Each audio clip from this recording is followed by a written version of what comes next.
Hello guys, how are you. आज हम पढ़ेंगे हिंदी विषय पाठ 5 नाना साहब की पुत्री देवी मैना को भस्म कर दिया गया। इसकी लेखिका है चपला देवी। चपला देवी के विषय में हमें ज़्यादा जानकारी नहीं मिलती। जिनका जीवन परिचय, चपला देवी द्विवेदी युगीन लेखिका हैं। उनके जीवन परिचय, जन्म, शिक्षा, माता पिता, कार्य और मृत्यु आदि के विषय में हिंदी साहित्य इतिहास में जानकारी नहीं है। फिर भी उपयुक्त रचना के आधार पर ये द्विवेदी युगीन लेखिका अवश्य सिद्ध होती हैं। इनकी रचनाएं देशभक्ति एवं राष्ट्रीयता वाले विषयों पर आधारित रही हैं होंगी तथा उनके शीर्षक भी प्राय लंबे रहे होंगे। साहित्यिक विशेषताएं, हमारे पास चपला देवी की साहित्यिक विशेषताओं का आधार प्रस्तुत पाठ ही है। यह रचना हिंदू पंच नामक पत्र के बलिदान अंक से उद्धृत है। इसे पढ़कर पता चलता है कि चपला देवी में राष्ट्र प्रेम की भावना कूट कूट कर भरी हुई थी। इसका कारण तत्कालीन साहित्यिक एवं राजनीतिक परिवेश था। इन्होंने अपने देश की स्वतंत्रता के लिए साहित्य लिखा।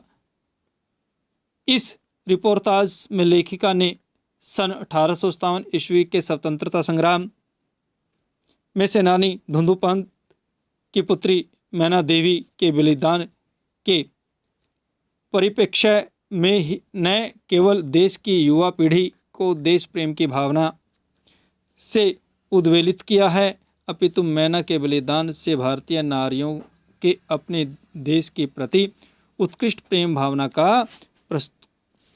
को भी प्रस्तुत किया है।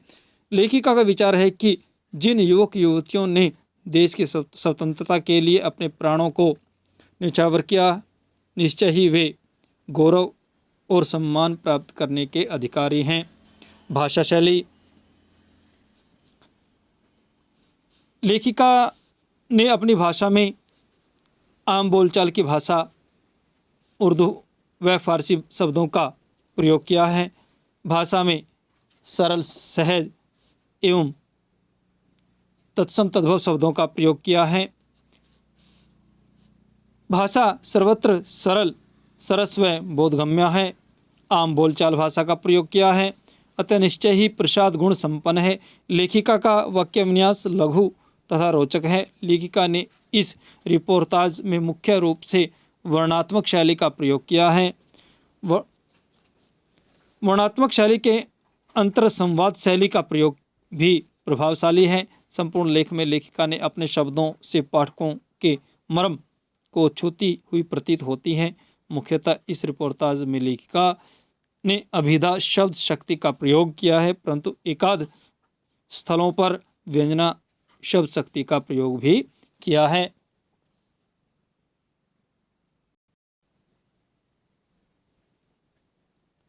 पाठ का सार, प्रस्तुत पाठ में 1857 ईस्वी के विद्रोही नेता धुंधुपंत नाना साहब की पुत्री मैना के बलिदान का सजीव चित्रण किया गया है।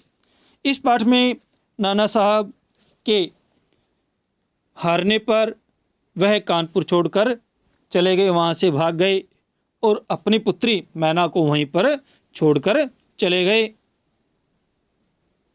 और इसके बाद जो अंग्रेजी सैनिक थे वो विठूर की ओर गए। वहाँ नाना साहब के महल को लूटा गया, उनके सैनिकों इत्यादि को मार दिया गया और फिर तोप के गोलों से महल को भस्म कर देने का निर्णय किया। अचानक महल के बरामदे में एक सुंदर बालिका आकर खड़ी हो गई। सेनापति ने बालिका से पूछा, क्या चाहती हो? बालिका मैना ने उसे महल की रक्षा करने के बारे में बोला। सेनापति ने अपनी व्यवस्था जाहिर की तथा महल को गिराने की बात कही। मैना ने उससे कहा कि आप जनरल हे हैं, आपकी बेटी मेरी, मैं और मुझे बहुत अच्छी दोस्ती थी। कई वर्ष पूर्व वह मेरे पास आती थी। जब आप यहाँ हमारे पास आते थे तो मुझे पुत्री की तरह प्यार करते थे। लगता है कि आप भूल गए। मेरी की मृत्यु के बाद आपको बहुत दुख हुआ और मुझे भी बहुत दुख पहुंचा। उसका एक पत्र तो मेरे पास आज भी पड़ा है।